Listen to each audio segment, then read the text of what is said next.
case briefs, and so much more. LSData's got what you're looking for.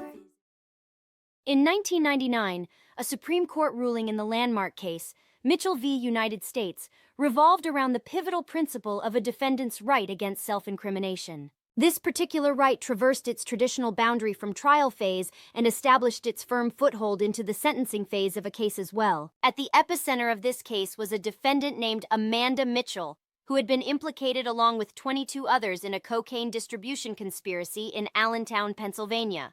Harry Riddick, the conspiracy's ringmaster, channeled colossal quantities of cocaine through a network of individuals, including Mitchell. Consequently, she was indicted in 1995 on charges of conspiring to distribute over 5 kilograms of cocaine and distributing near a school or playground. Facing these serious charges, Mitchell pleaded guilty, but with one caveat. She retained the right to challenge the estimated quantity of drugs attributed to her at her sentencing proceeding.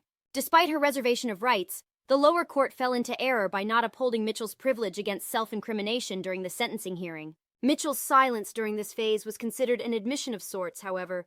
This was a stark violation of her constitutional rights. Upon appeal, the Supreme Court, respecting the sanctity of the Fifth Amendment, overruled the lower court's decision by emphasizing the right to silence during the sentencing phase. The court staunchly held that a guilty plea does not, in any circumstances, waive an individual's right against self-incrimination. This privilege, abhorring any forcible incrimination, held crucial importance especially during the sentencing part of a case. The court added that a defendant's silence could not be construed against them, cementing the protective shield provided by the Fifth Amendment during both trial and sentencing phases. Departing from its role in the criminal context, the court noted that adverse inferences could be drawn in civil cases from a party's refusal to testify, provided that it did not induce automatic sanctions. Consequent to the Supreme Court's ruling in favor of Mitchell, the case was remanded for a new adherent hearing, emphasizing the constitutional obligation to preserve a defendant's right against self-incrimination and moving away from the flawed practice of coercive self-incrimination.